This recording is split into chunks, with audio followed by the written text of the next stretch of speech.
Guys, how's it going? Welcome to my video. All right, just want to give you guys an update on what on my car. A couple of days ago, I took a trip to the airport, dropping somebody off, and ended up in this restaurant area. Parked my car, went and got something to eat, probably in there for maybe 30 minutes, came back out, and was all set to go back home, and I couldn't get my car to turn over. It would crank, but it wouldn't start. So I must have tried cranking it up at least 5-6 times before I just gave up on it and realized that there was an issue that I would have to resolve first. So first couple of times, you know, it would just crank and crank and crank and crank. But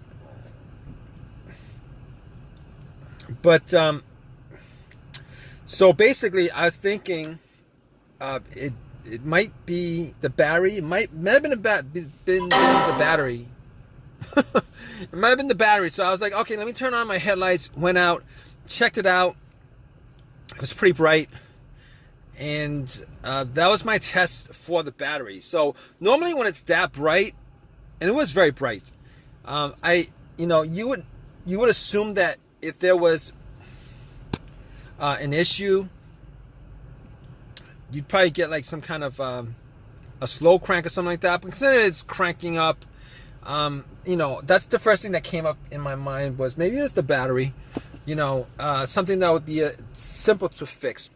But regardless, at that point, I was like, okay, open up the hood and pretty much, try to figure out, if there was anything in the battery area that looked kind of off. So I noticed the terminals were a bit dirty, corroded. There was some white, bluish stuff on there. So I had a can of Coke on me that I was gonna drink, but instead, I was gonna. I took a can of Coke and I poured it on the terminals, and it fizzed up quite a bit, as you can imagine. I took some paper towels, obviously cleaned it up, popped it back in. Now the terminals were not loose. I mean, they were tight, but not super tight. So if I wiggled it, I could pop it out. So anyway, I was able to wiggle them out, clean them, popped it back in. So there was no issues with it being loose that would cause the issue. So I tried to turn the car on again, and still got nothing. It cranked, but it wouldn't turn over. So at that point, I was like, okay,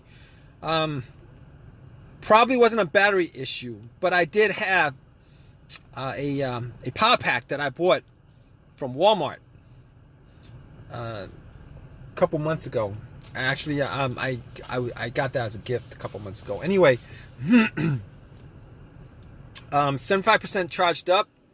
I didn't actually charge it up to 100% because for whatever reason, but I popped it on and tried to start it. It would crank, strong crank, no start. All right, at that point, took it off. I knew 100% it wasn't the battery that was the problem. I knew that 100% it wasn't the battery that was the problem at that point. But I could have guessed it without doing that. But I just wanted to make sure. All right. So at that point, I was like, okay, what's next?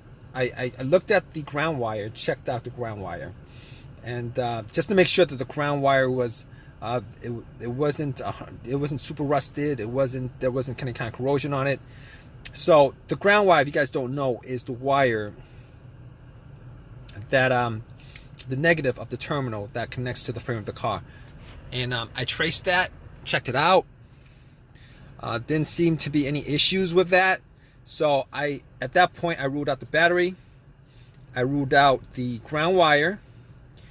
And I was able to rule out the alternator, but the alternator would not have been one of the things that would have been the cause of this issue to begin with. If I was getting a slow crank and then I put the battery pack on and then, it jumped up and it started up, and then when I took the battery pack off, it turned itself off, turned off, died out.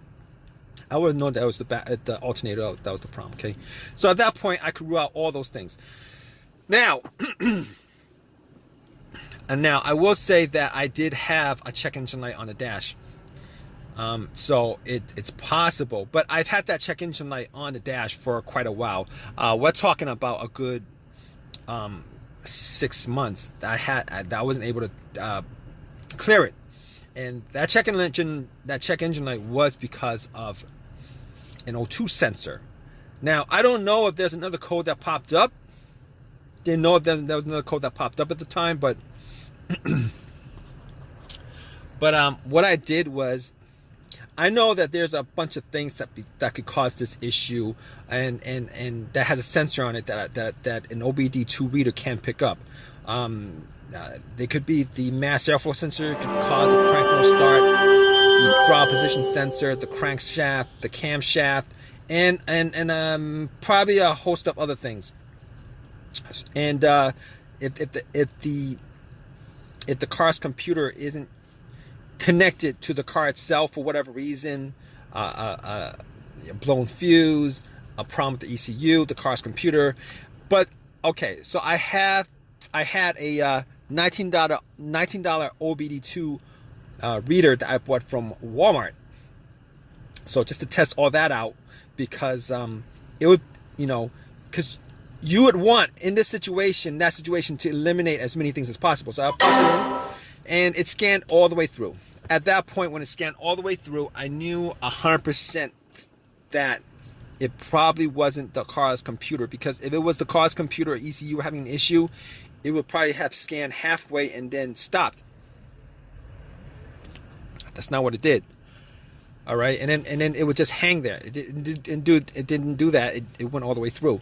So at that point, I knew it wasn't the car's computer. And then the readout was another thing that tipped me off that it wasn't anything to do with, the camshaft, the crankshaft, any of those things that have a sensor associated with, because the only code that popped up was an OBD2 code. That was the only code that popped up. All right. So at that point, I could rule all those things out. All those things were ruled out at that point. So I was left with a couple of things that could cause it, where I would be able to resolve it fairly quickly without having to put in any kind of effort as far as changing up major mechanical parts, so I was like, okay, I knew the starter was working. Obviously it wasn't just the starter, because the starter was working. It was cranking strong, so that starter could be ruled out, all those things. And I was hoping that it wasn't the fuel pump, especially the fuel pump. I mean, it could have been the fuel pump or the fuel filter. Now, generally speaking, the test for that is, you would want to hear the fuel pump whizzing, the motor whizzing.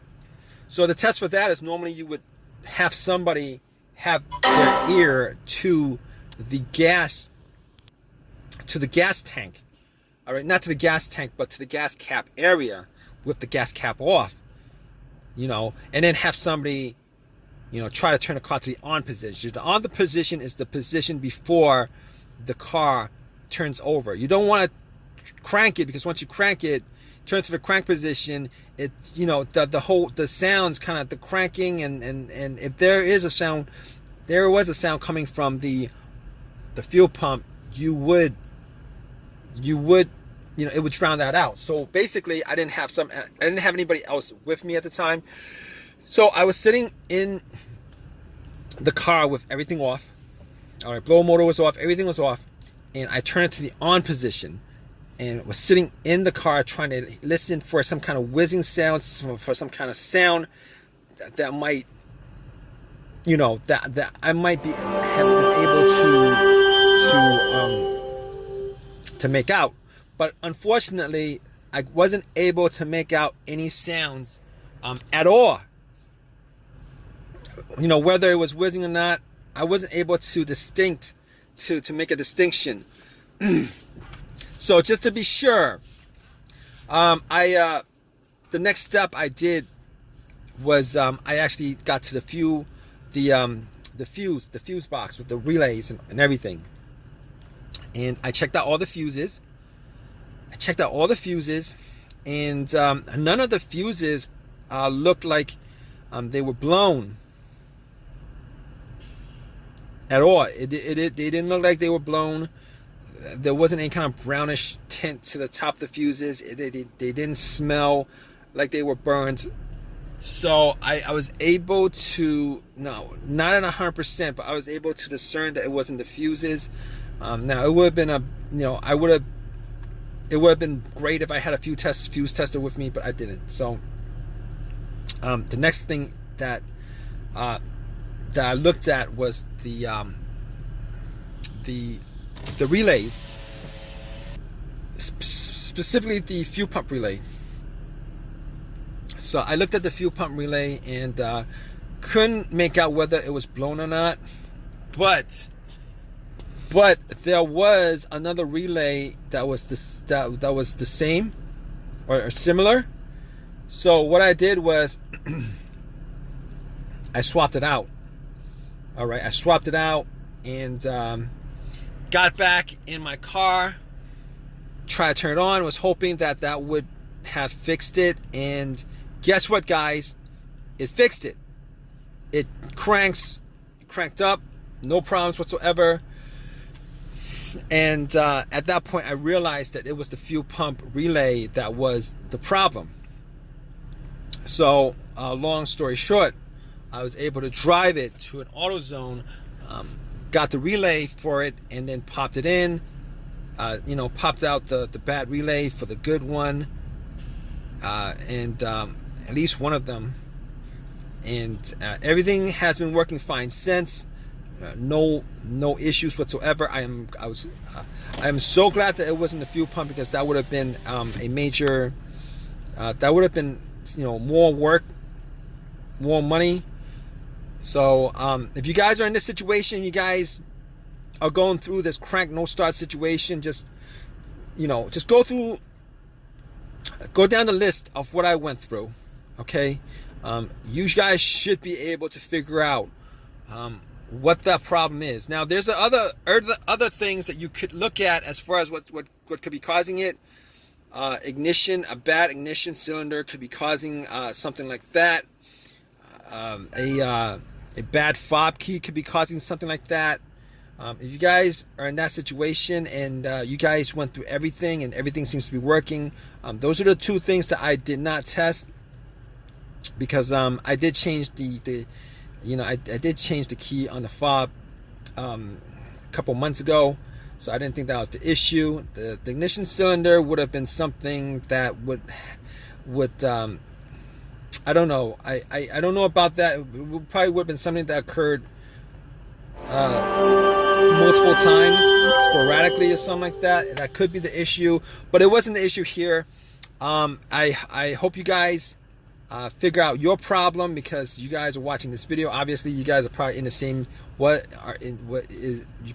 are probably in the same situation. So anyway, if you guys have any comments, please leave a comment in the comment section. Please give me a thumbs up. Please subscribe. All right, guys, take care.